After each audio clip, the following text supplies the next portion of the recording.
Unicach. Voz con facultad.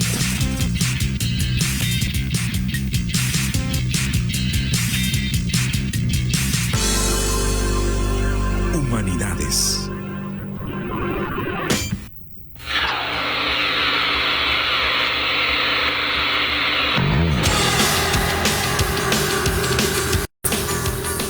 Hola, muy buenas tardes. Estamos aquí nuevamente un jueves más o un jueves menos, como quiera verlo, de Voz con Facultad, Facultad de Humanidades, licenciatura en Historia.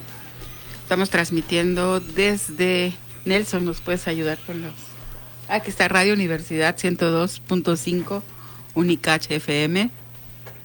Si es por... Instagram, @UnicachFM, Twitter, @UnicachFM y Radio Unicach FM en YouTube. Así que pues bienvenidos esta tarde calurosa, nublada, media rara de octubre. Ya se acercan los días buenos del año. Así que esperemos que todo se encuentre muy bien. Y aquí tenemos un programa pues bastante interesante. Pero antes presenta a Nelson. Hola, ¿qué tal? Muy buenas tardes. Esperando que estén todos bien en casita. Como todos los jueves nos acompaña aquí en radio y este jueves pues tenemos un invitado bastante especial. Es un día como hoy de hace 500 y ¿qué? 30. Más de 500 años que fue el que Cristóbal Colón llega a esta parte del mundo y este día anteriormente se llamaba Día del Descubrimiento de América, Día de Colón, Día de la Hispanidad, Día de la Raza, y actualmente se conmemora el Día de los Pueblos Indígenas. Así que también hablaremos un poco de eso más adelante, pero antes presentamos a nuestro invitado de hoy. Es el maestro Miguel Ángel Cebadúa Carbonell. Él es politólogo de formación, estudió Ciencias Políticas en la UNAM, tiene una maestría en Teorías Críticas de la Democracia y actualmente está estudiando el doctorado Estudios Políticos y Sociales. El maestro Miguel pues nos viene a platicar un poco sobre esta noticia con la que nos levantamos el fin de semana, creo que fue domingo, con la novedad que el grupo Hamas había atacado a Israel. Y bueno, pues las noticias siempre con un sesgo bastante político hacia un lado de tomando un partido, o sea, muy poco objetivas, y por eso consideramos importante tener a alguien que además tiene una especialidad en geopolítica y pues qué más que él para explicarnos un poco sobre lo que es este conflicto, para hacer un retroceso de sus antecedentes y que aquí tratar de analizar que si habrá o no alguna solución y qué se puede esperar de si se queda aquí nada más o se puede extender, entre otras cosas. Si ustedes tienen alguna pregunta en especial, pueden escribirnos a la página de Facebook y con gusto les respondemos. Así que, pues, o WhatsApp.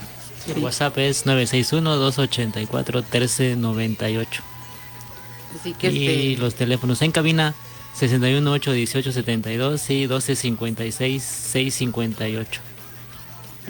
Pues, bienvenido, maestro Miguel.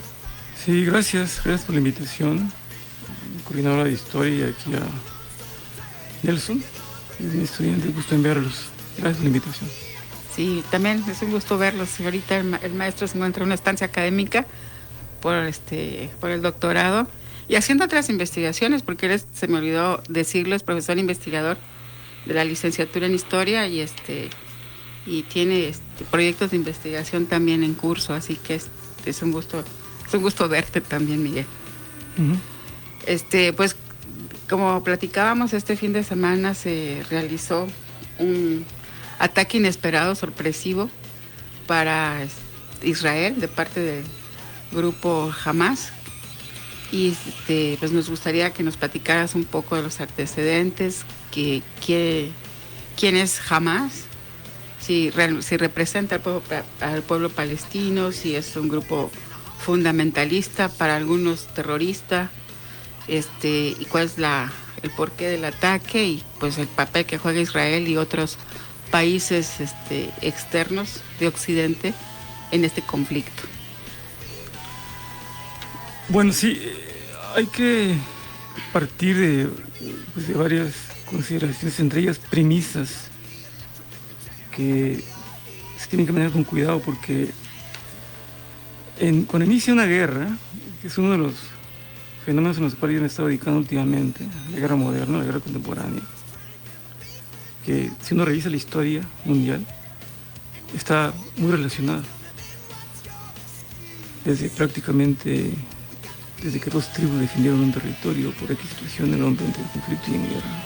Una guerra racionalizada por el hombre, que en el fondo es matarse entre ellos. Ese es un fenómeno que no ha dejado de existir, lamentablemente, porque hay víctimas inocentes, como en este caso se da con la población civil, incluyendo niños, de ambas partes, según la información. La guerra como tal vuelve a aparecer ahora en el siglo XXI. El antecedente inmediato es la guerra de Ucrania, que también estaba colocando a la situación geopolítica en esa región, Eurasia, la frontera con Rusia y el acercamiento a la OTAN hacia Rusia. Estaba colocando o moviendo las piezas del ajedrez, tanto de Rusia como de la OTAN y sus aliados de Europa. Y eso estaba llevando al mundo a una crisis más allá de la frontera de Ucrania con Rusia, es decir, una crisis generalizada que hasta el momento no se dio y afortunadamente tampoco se dio. El mundo post-Ucrania, que es el de ahorita, es quizá igual de conflictivo, porque la zona del Medio Oriente es muy conflictiva, siempre ha sido así, porque hay muchos factores en juego y por tanto hace de ese fenómeno muy complejo. Hasta el momento, de acuerdo a lo que se está viviendo, que son pocos días, es muy todavía prematuro afirmar ciertas cosas que puedan decirse que son ciertas o no, y sobre todo porque hay un manejo en guerra, hay un manejo de propaganda de ambos lados muy fuerte, y entonces ahí tenemos que ponderar la información. En el punto de que se fue un ataque inesperado, yo no estoy tan seguro de eso. Las fuerzas de defensa israelí son de las más poderosas en el mundo. Es un sistema de defensa de espionaje y los servicios secretos de Israel, del Mossad, es uno de los sistemas pues más seguros y más fuertes. Pura lógica que ellos están rodeados de enemigos desde la última guerra de Yom Kippur en 76. Pero Israel no está solo, cuenta con un poderoso aliado que es Estados Unidos. Lo reivindicó el presidente Biden hace poco. Y si el ataque fue inesperado, como se dice, entonces tenemos que pensar que hay una falla de los sistemas de inteligencia del Estado israelí y el sistema de seguridad en esa frontera, la frontera de la Franja de Gaza. Y entonces vamos a colocar que el Mossad y sus servicios de inteligencia son un mito más que una realidad. Si eso ocurre, si así fue, inesperado, que no lo sabían. Han estado reconociendo últimas veces autoridades del Estado israelí que en efecto fue una falla de seguridad y que fue una falla importante en los servicios secretos de ellos. Esto es nuevamente, repito, y dicen ellos, y ahorita lo que sigue es la guerra, es decir, danle vuelta atrás a esa hoja, no hay un responsable y vamos ahorita el momento de la guerra con Hamas. Eso llama mucho la atención también, porque si no, hasta ahorita no he visto que haya renunciado nadie del Estado israelí, los encargados de la seguridad sobre todo. Los mismos soldados que estaban ahí, que fueron acribillados y muertos, algunos testimonios de sus parientes dicen que nunca se les avisó la entrada en la frontera, una frontera de la franja muy vigilada. Israel forma parte del sistema de seguridad mundial que se llama Cinco Ojos, y un sistema de seguridad que lo encabeza Estados Unidos, Australia, Nueva Zelanda, Inglaterra y se llama el otro. Un sistema de un acuerdo que hubo después de la Segunda Guerra Mundial anterior, se hizo público después, y que se trata de intercambiar información de inteligencia. Israel forma parte de eso. Entonces, así es un poco raro el hecho que no haya sido, que no haya estado al tanto el Estado israelí. Digo que ahí están casi monitoreando a diario esa frontera. Pero esa es una hipótesis. De haber sabido, o sea, la primera hipótesis es esa, ¿no? Fue inesperado, falla de inteligencia. De haber sabido, pues es más grave la situación, porque no actuaron y detuvieron en su momento. Aquí hay una variable muy importante en el análisis, es la variable interna de Israel. El primer ministro Benjamín Netanyahu había estado bajo presiones muy fuertes al interior de su gobierno, que es de extrema derecha y derecha. Incluso había estado acusado de corrupción, y las manifestaciones masivas de jóvenes y de la población israelí contra su gobierno por tratar de reformar el poder judicial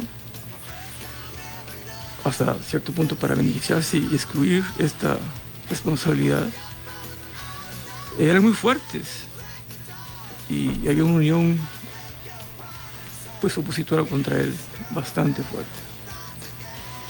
Este fenómeno, dicho sea de paso, también lo tuvo George Bush Jr.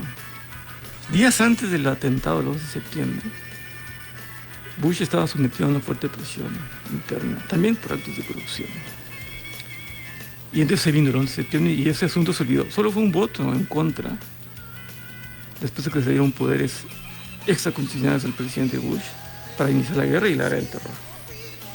La similitud con el escenario de ahora es muy interesante, porque el discurso de llamar terroristas a Hamas lo hizo también George Bush en su momento con los atentados que llevaron a cabo el atentado con los miembros de Osama Bin Laden. Y el discurso belicista también ahorita está presente. ¿Qué quiere decir esto? Que se puede augurar que entonces Israel pudo haber tenido su 11 de septiembre. Pues puede ser, habría que esperar un poco más en el tiempo. Lo que sí queda claro es que ahorita la prioridad es el Estado israelí, y el primer ministro Benjamín Netanyahu logró unir a la oposición contra el grupo Hamas. La oposición de él era su exministro de Defensa, que también tiene una ideología bélica. Es normal, también dicho sea de paso, que la disuasión que tiene ahorita Israel haya respondido así. Si alguien te ataca, que no es un Estado, jamás no es un Estado, ni tampoco representa toda la Palestina como tal. Es una facción de la Palestina. Y efectivamente, como dice el presidente de la Nación Palestina, no es el Estado, pero son palestinos. No es el Estado, entonces son milicias, y son la forma en que entraban allí con motocicletas y corriendo. Dice algo, pero también dice, si fue esa falla de seguridad, entonces estamos hablando, también como el 11 de septiembre, estamos hablando de que entonces se puede vulnerar y se puede romper los sistemas de seguridad tecnológicos más seguros del mundo, Estados Unidos, Israel. Si es así. Entonces, quiere decir que Hamas hizo eso, llevó tiempo, juntó armamento, estudió, e ingresó y violó radares, satélites, espía, contraespionaje que hay en esa zona. Si eso es así, entonces la tercera versión, tercera hipótesis, entonces los sistemas son vulnerables. Los sistemas tecnológicos más avanzados en el mundo pueden ser vulnerables. Tercera hipótesis.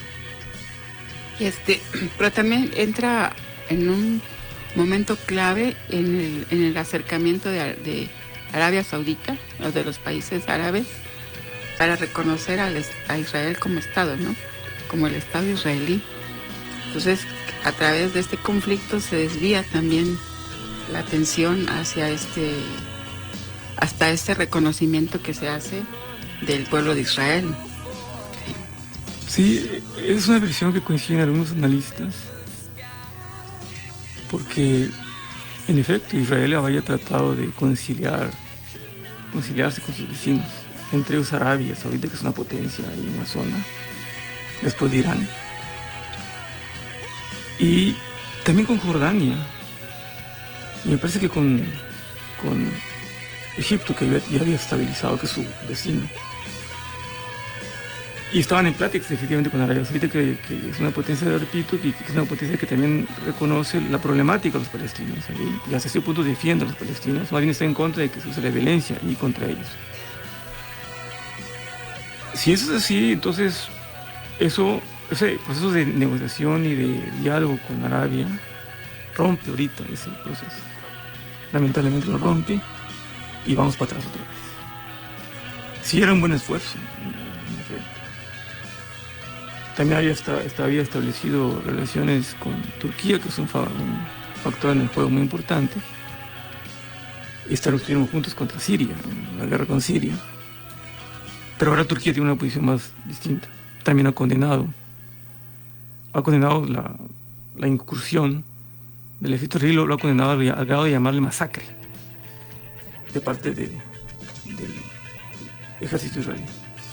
Sí, entonces volviendo al punto, sí es que Arabia Saudita y todas las relaciones que se establecieron ahí en los últimos años era para tratar de conciliar, excepto algunos, excepto Irán, excepto Líbano, y también excepto estos grupos, Hamas.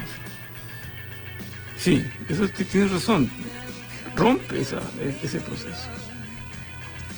Y en este caso, Irán también tiene un papel, lo están tratando también de meter al juego, ¿no? Porque se encontraron que las armas utilizadas tienen patente iraní.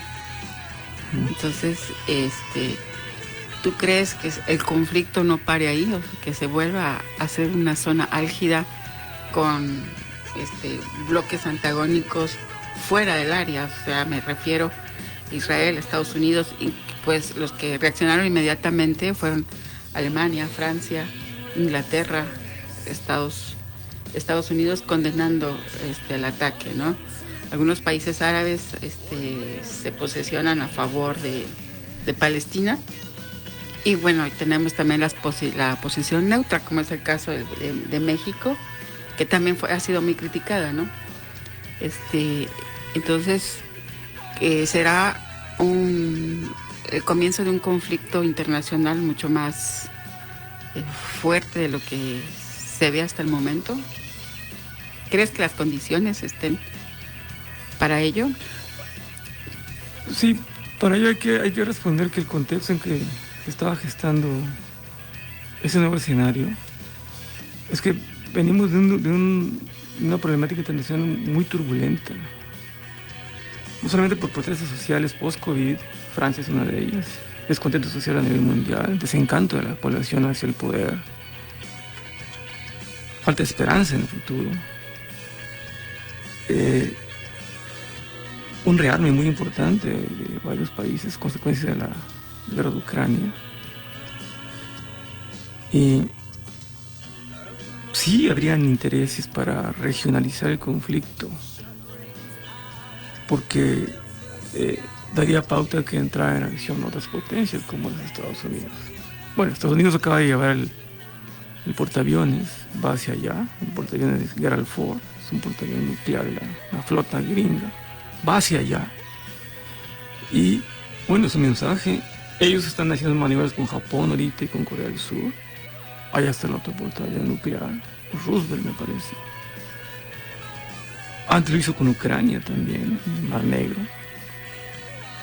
Entonces son movimientos bélicos que están prebélicos, se puede llamar. El presidente Biden dijo que mandaba el apoyo, cualquier tipo de apoyo, dijo a Israel, dando a entender que si se involucra un tercer actor, ellos van a intervenir. Eso es lo que se está leyendo en el discurso días después del conflicto. Sí, claro. Esos intereses a los que me refiero son los siguientes. Uno es Irán.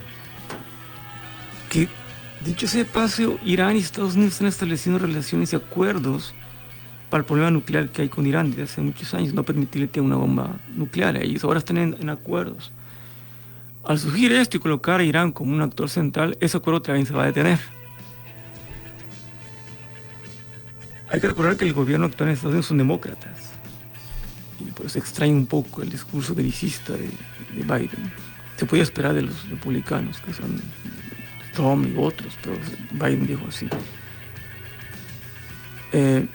Irán sería una potencia importante ahí, que hasta ahorita ha negado su intervención,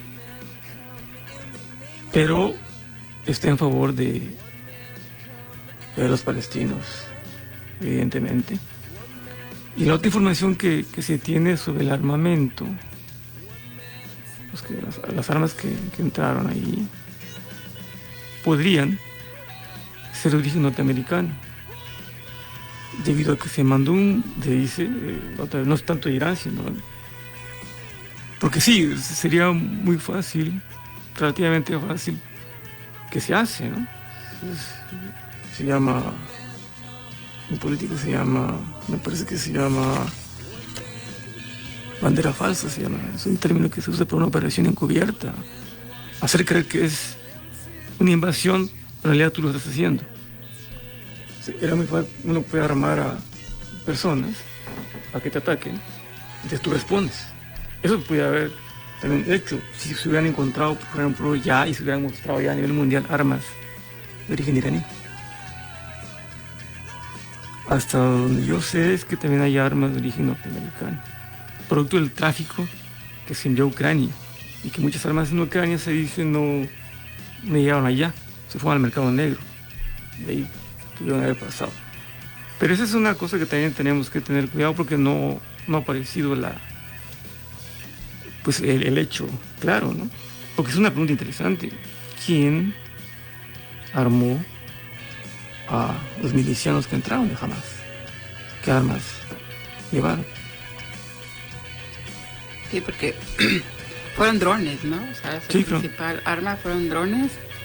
Y lo que a mí me llama la atención, bueno, creo que a muchos, es la violencia que se ha tratado de manifestar a través de los medios con la que se realizó la incursión.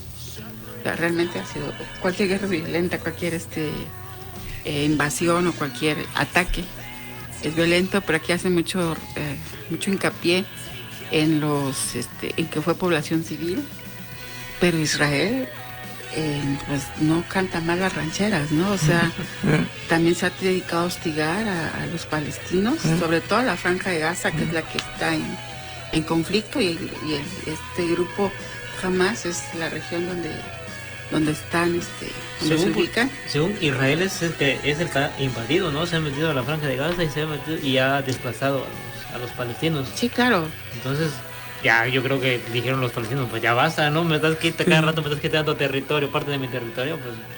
Pero creo que también es importante aquí señalar que jamás no representa al pueblo palestino. No, porque son dos. Aparte está la Asociación Nacional Palestina.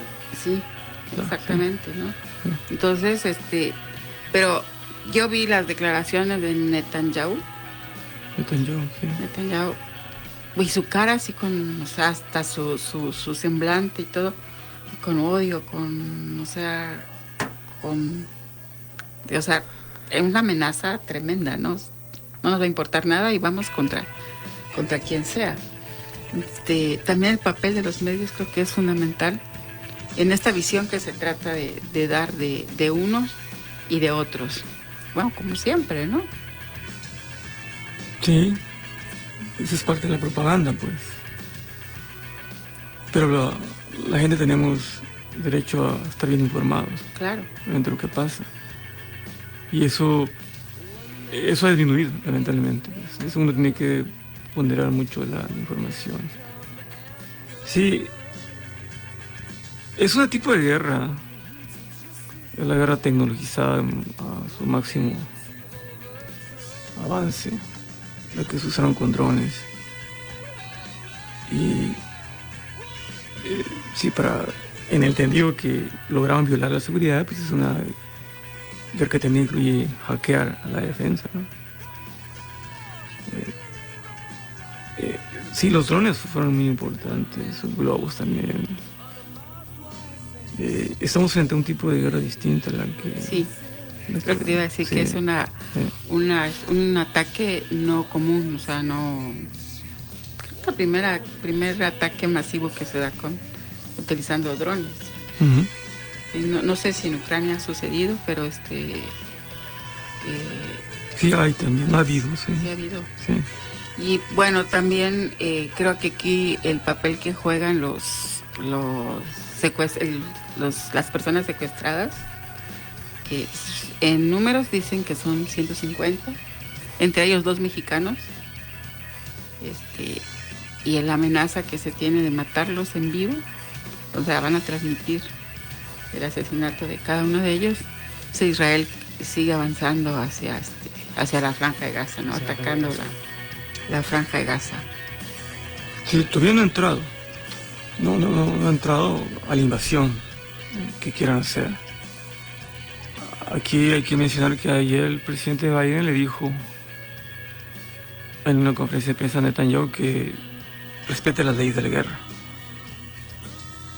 Sí, porque, vaya, no sé con qué autoridad. Bueno, históricamente los Estados Unidos tienen mucho, se les cuestiona mucho ese respeto a las guerras, que son las normas establecidas a partir de Ginebra, en donde tienen que respetarse sobre todo los civiles, hospitales, escuelas, niños, corredores humanitarios y corredores de migración hacia otro país, como sería Egipto, que está bloqueada la salida.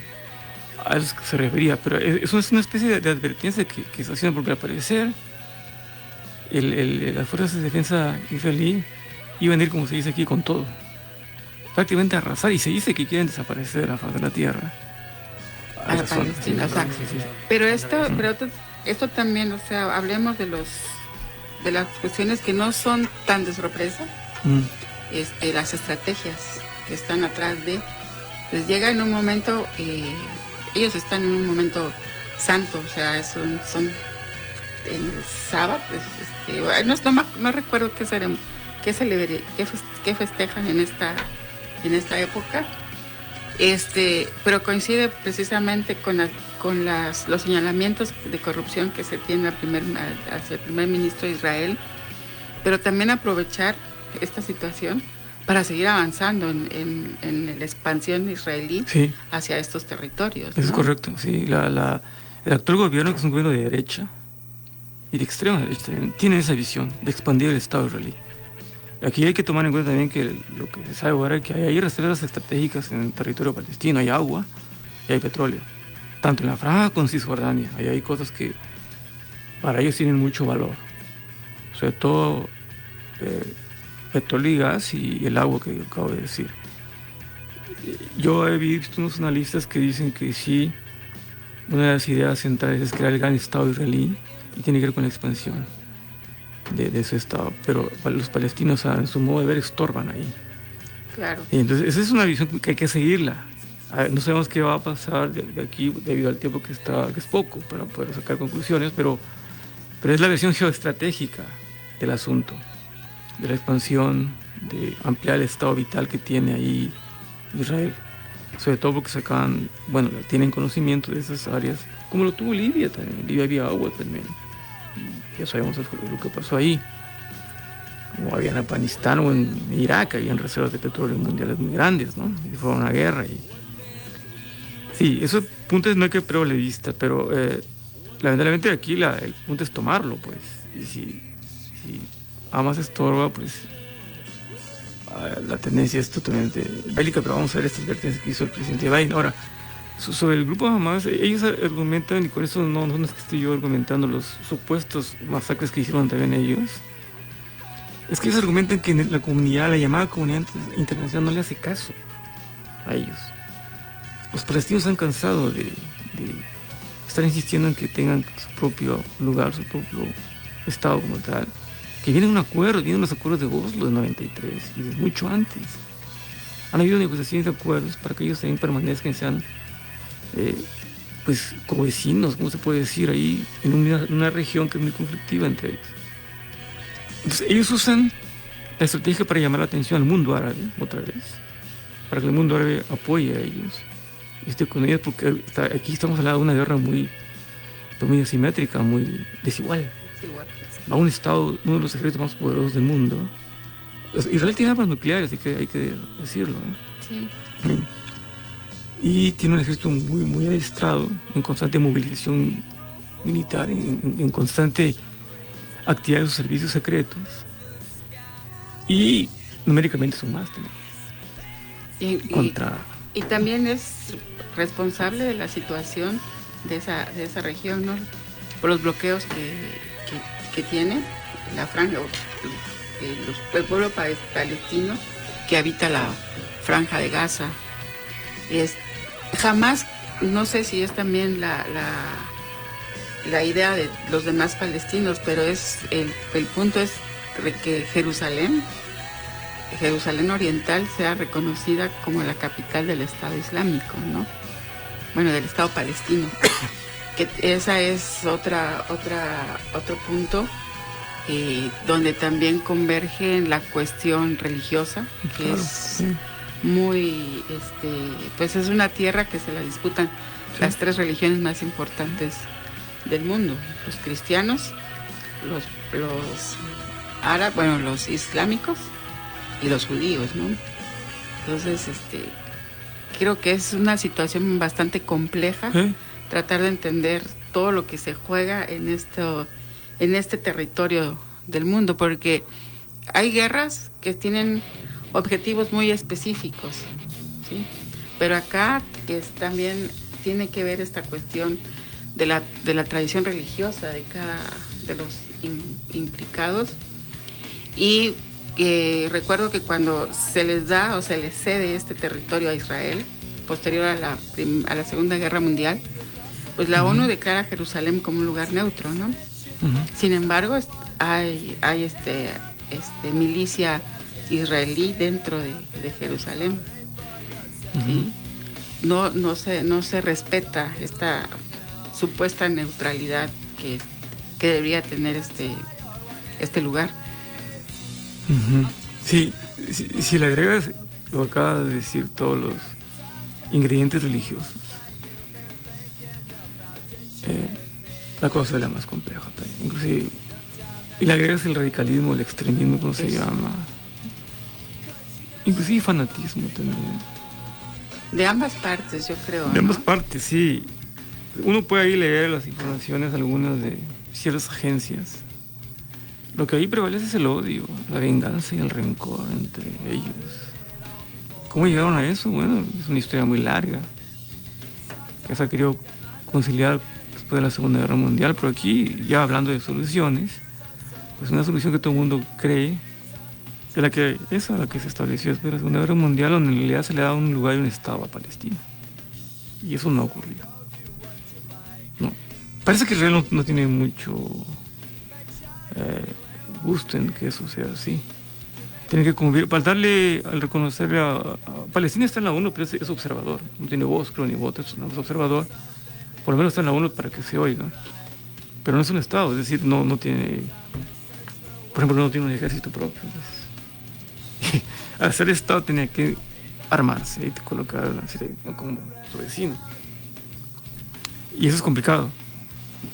La parte religiosa es mucho más, como acabas de decir, y ahí convergen, sí, ideologías que nos va a llevar a otro tema. Sobre la violencia que decías hace rato, sí, bueno, es lamentable que aquí los terceros blancos sean los civiles, ¿no? El asedio que se va a hacer o que se hizo ahí del cortar la electricidad, por ejemplo, va a impedir que sepamos qué está pasando adentro. porque podías con celular o con internet, los de adentro, que eran los palestinos, mostrar lo que está pasando. Y eso hace una diferencia con otras guerras. Puedes mostrar, y hacían salir informaciones. Para cortar la luz y entrar en oscuridad, no vamos a saber qué van a hacer ahí las tropas, que van en un plan de venganza. El mismo, aquí traje la cita del ministro de Defensa israelí, Yoav Galant. Él dijo que, lo voy a citar, estamos luchando contra animales y actuamos en consecuencia. Fin de la cita. Sí, es una visión muy violenta. Uh-huh. Y sí, fascista hasta cierto punto, ¿no? O sea, no te reconoce en ningún sentido una pizca de humanidad en la frase, y comparándote con animales, pues exterminan, o sea, te ven, y así te ven, desde el bebé hasta al anciano, ¿no? Sí. Ahora, lo que decían hace rato también es interesante y como variable, no se puede dejar de lado en el análisis, porque la situación de los palestinos ahí ha sido de hostigamiento por parte de las fuerzas de seguridad y militares de Israel. Creo que una de ellas, la más grave, fue entrar a una mezquita de las 3 sagradas que tienen los musulmanes, Al-Aqsa creo que se llama. Fue penetrada hace un poco. Y la situación que algunos los denominan casi apartheid, que viven algunos palestinos en la zona. Eso es, también hay que meterlo en el análisis. Ahora, del otro lado también hay una serie de respuestas violentas. Estamos frente a una relación, pues sí, violenta, lamentablemente, ¿no? Uh-huh. Y la posición de la parte antagónica de los países occidentales, Rusia, China, sí, Corea del Norte, ¿tomarán partido a favor de palestinos o crees que nada más observen? Sí, muchos decían también que el sur del Líbano y del norte de Israel, de hecho, es que son una alarma roja ahí en la frontera. Empezaron a evacuar ya gente del norte de Israel. A muchos les beneficiaría que el Líbano entrara, que es un enemigo fuerte de Israel, para regionalizar la guerra. Yo creo que si el Líbano entra en acción, los Estados Unidos van a entrar a apoyar a Israel. Y eso va a dimensionar la guerra. La posición de Rusia y China, contrariamente a la norteamericana, por eso sorprende mucho a un presidente demócrata como Biden. Pero ahorita ya no podemos sorprendernos. Rusia primero dice que hay que ver la solución pacífica. Y China también condena la violencia, que llama a las partes. O sea, son posiciones más, digamos, más cerca de la paz que la guerra. Esos son de las otras dos grandes potencias, porque en el trasfondo del contexto internacional aquí, lo que está enfrente de nosotros es que el mundo dejó de ser unipolar, bajo la hegemonía norteamericana, en el aspecto económico, comercial y militar. Al surgir después en esos años otras dos potencias, el mundo se volvió tripolar con Rusia y China, en comercial, financieramente y en algunos aspectos militares, como el caso más clave es en la Rusia. Bueno, eso reta la hegemonía norteamericana. Y no es que la historia se repita, pero cuando hay movimientos y reacomodos de una hegemonía, siempre los conflictos bélicos aparecen. Ocurrió en la Primera y en la Segunda Guerra Mundial. Más bien claro en la Primera. Ese es el contexto internacional. Entonces, cuando hablan las dos potencias, China y Rusia, hay que tomarlo muy en serio, porque ellos son parte, forman parte del Consejo de Seguridad de la ONU, de los países que pueden vetar una decisión de los 5 que están ahí. Es muy importante tomar en cuenta ellos porque, primero Rusia porque viene una guerra, está en una guerra con Ucrania. Y China, pues no está en guerra, no ha estado, pero tiene ahí un conflicto con Taiwán, que lo consideran suyo, y el mar de China también. Bueno, entonces, esos movimientos de los que hablaba en un principio, movimientos bélicos que han estado ocurriendo en los últimos años, meses, ¿no? Sí. La Comunidad Europea creo que ha sido muy cauta. Ellos están ahorita viendo, sobre todo por los civiles, que se abran corredores humanitarios a la población palestina, sobre todo los palestinos que están más cercanos. No quiere decir que los israelitas tampoco, pero son los más afectados son los palestinos. Ellos están como en una posición más cauta, así lo vería la Unión Europea. Hay voces también que están, claro, condenan las acciones de Hamas y de, sobre todo de Hamas, no tanto de Israel.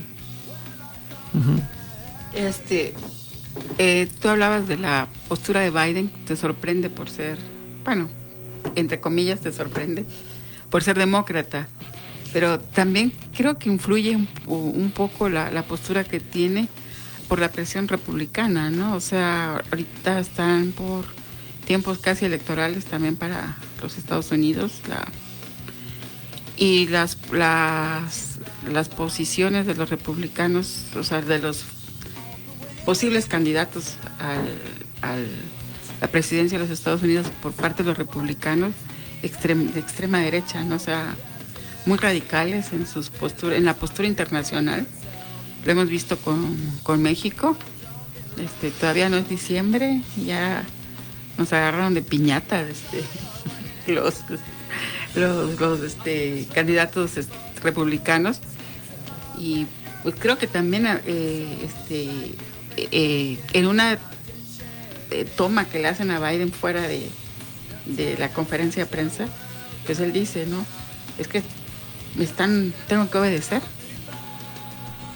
y se le fue, no sé si ya viste no sé para qué iba a declarar. Entonces, así en corto, entonces empieza a pedir que le den lo que tiene que decir, porque él, o sea, como que está en desacuerdo, pero tiene que obedecer. Entonces, pues, me hace cuestionarme algunas situaciones ahí, ¿no? Entonces, que también puede verse en la reacción que está teniendo hacia ese conflicto, porque fue casi respuesta inmediata, ¿no? O sea, de apoyo a sí. Israel. Después corrigió un poco. Sin mediar, radical también, postura totalmente radical. Sí, parecía un republicano, pues. Sí, exactamente, ¿no? Sí, entonces fue como en México también nos pasó, las Relaciones Exteriores condena y el presidente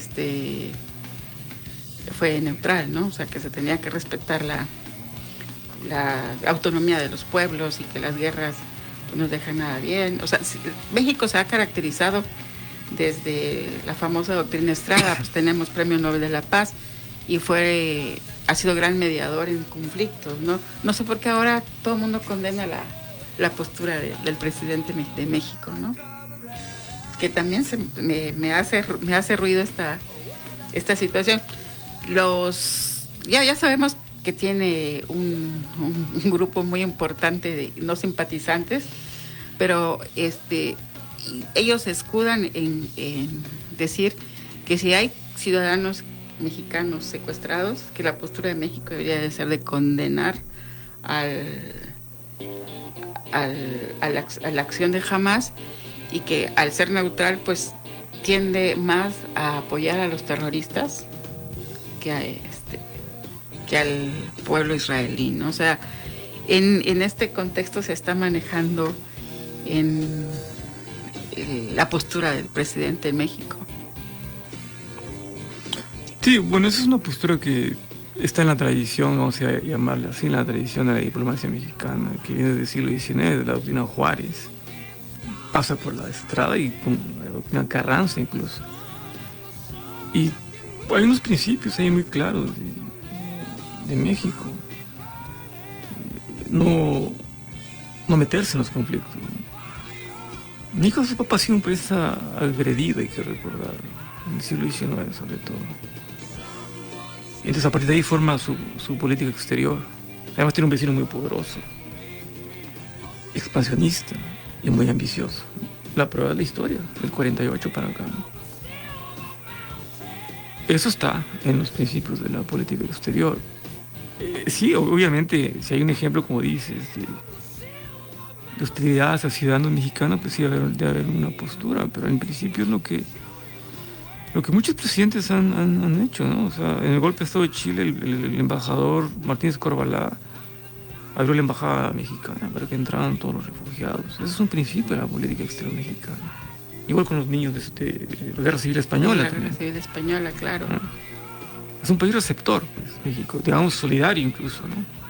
Muchos le agradecen al embajador de México en Chile, Martínez Corvalán. De hecho hicieron un monumento a él, porque gracias a él aquí nacieron inclusive chilenos, etcétera, etcétera. Entonces por ahí cruza también esos principios. Y pues creo que los gobiernos que tienen que estar acorde con eso. Sí, digo que a mí me llama la atención la postura que tienen hacia el presidente. Yo creo que es porque ese presidente que tenemos, si hubiese sido... Porque es de izquierda. Sí. Sí, creo que si hubiéramos tenido otro presidente, no sé, del PRI, tal vez no hubiera tanta... Escrutinio. Eso, es posible, ¿no? Porque es un presidente que por primera vez de izquierda, ¿no? Si centro izquierda, vamos a decirle, pero sí es un si fuera un presidente de derecha, pues creo que no hubiera tanta cuestionamiento hacia su postura. Sí, ¿no? De hecho, el expresidente Calderón dijo hace poco que sería bien que los norteamericanos vinieran a vigilar las próximas elecciones, ¿no? O sea, totalmente intervencionista, sí, claro. O sea, y no me extrañaría que dijera que pues, de una vez entren y militaricen México para acabar con los conflictos que aquí tenemos. Lo quieren hacer, ¿no? Con lo de las drogas, ¿no? Pues sí, claro, ese es un pretexto. Es el pretexto. Y eso es lo que tendríamos que vigilar a las próximas elecciones de aquel lado, porque los republicanos pues lo han dejado ver, ¿no? Lo han dicho, que van a militarizar las fronteras y que pues donde estén los cárteles van a ir, los van a atacar. El pretexto es ese, pues quieren y mandar. Por supuesto, o sea, hablando así en corto y todo, con la tecnología que tenemos, si somos con rayos láser, puedes entrar a la selva y puedes identificar monumentos prehispánicos y ver lo que está allá. ¿Ustedes creen que no sepan dónde están los cárteles establecidos, dónde están las grandes fábricas clandestinas de fentanilo, la cocaína, o sea, todo lo que se maneja en el mercado de las drogas no solo en México? Y siempre hemos sabido de lo que pasa acá, de las acciones que se hacen aquí, de los que se detienen acá, de los que se extraditan de aquí para allá, pero de aquel lado no sabemos nada, ¿no? Y claro que hay también cárteles en Estados Unidos. Entonces, sí habría que estar muy pendientes de cómo se va desenvolviendo la política del vecino del norte, porque nos va a impactar. Sí, creo que son 3 de los precandidatos del Partido Republicano que están en favor de que la solución del narcotráfico en México pasa por una intervención militar sí. En México. Sí. Y entre esos candidatos hay latinos, ¿no? Hay un candidato latino de los republicanos. Y con lo que a Estados Unidos le encanta andarse metiendo en lo que no le importa. La historia habla de que se ha metido en todos los países. Pero bueno, todos los países latinoamericanos tuvieron interés. Pero hay que hacer un punto acá. Se meten los países estratégicos, o sea, sí, no obviamente. se mete en cualquier país. Así es. O tienes riquezas naturales, minerales, agua, petróleo, litio, ¿sí? O por cuestiones de política, que ponga en riesgo, entre comillas, la soberanía gringa. Sí. Porque se han metido como tú dices, han intervenido en guerras, pero ellos jamás la han sufrido en su territorio, que no es lo mismo, pues no es lo mismo que tú vayas y ataques fuera de tu casa a que entren a tu casa, ¿no? Entonces, también esa es otra cuestión de las estrategias políticas de los Estados Unidos. Sí, ellos, de acuerdo a su situación geográfica, México y Canadá, 2 océanos, es una situación muy privilegiada. Con México, bueno, es un vecino relativamente débil, y Canadá, pues, es su aliado. Los últimos 2 agresiones que ha tenido es con Gran Bretaña en el siglo XIX, un bombardeo que hizo los británicos ahí, y el 11 de septiembre. Ahí también hay dudas sobre realmente qué fue lo que pasó ahí. Sí, claro, y creo que inclusive Francia, porque en esa época, me acuerdo que estábamos en la licenciatura, y estaba el maestro viendo las declaraciones inmediatas de otros, la reacción de los otros países, y Francia fue el que dijo que ponía en duda la autenticidad del atentado, que podía parecerse un autoatentado. Dicen que ¿no? fue un autoatentado, que ya Estados Unidos fue el que lo por las obras, la forma en que se da, la forma en que se da. Y esta cuestión de que después todo lo vuelven héroes y ensalzan el nacionalismo, ¿no? Pero sí está, como dices, es otra teoría que se ha manejado muy fuerte en relación al 11-11. Es una hipótesis muy, muy fuerte. Y autoatacarse. Sí, y hay algunas afirmaciones que, pues, de analistas que afirman que en realidad lo que ahí pasó fue un golpe de Estado de una fracción de la élite política norteamericana. Hacer creer lo que realmente vimos, pues. Hay mucha información sobre eso y se puede discutir en otro programa. Sí, claro. Sí, los dos son 11. Es muy amplio, sí, es muy amplio. Sí, y claro, siempre es muy apasionante esta cuestión de la historia política.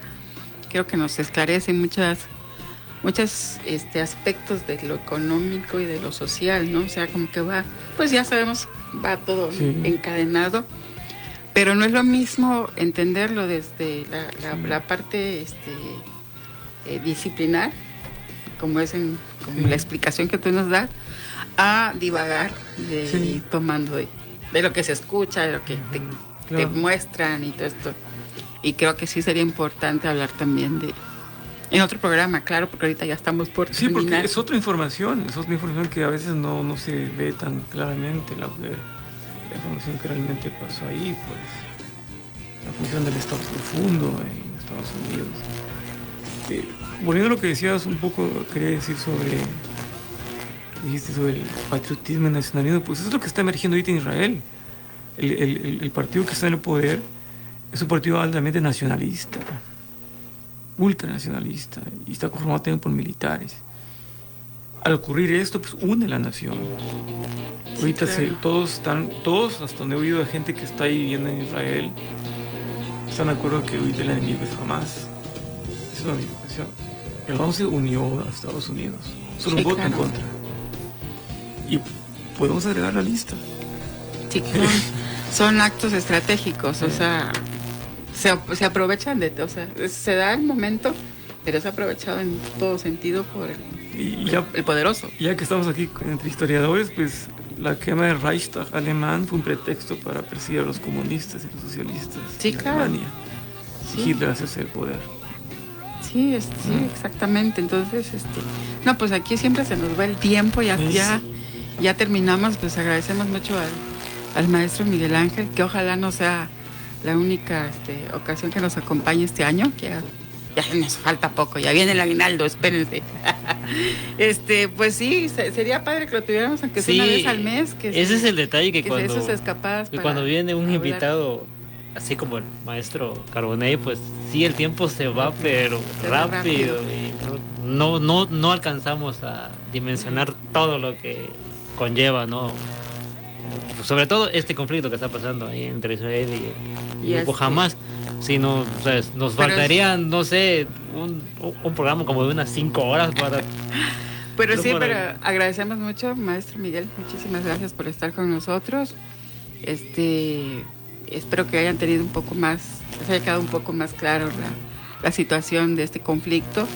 Nelson, también muchas gracias por estar acá. Pues este fin de semana nos iremos a las pláticas, a las mesas de... Vamos a ir a subir al frío. Diálogo por la Paz en San Cristóbal. Ahí les platicamos la próxima semana cómo nos va. De que tengan un excelente día, disfruten la semana, cuídense bien y muchas gracias. Nos vemos y nos escuchamos el próximo jueves. Adiós.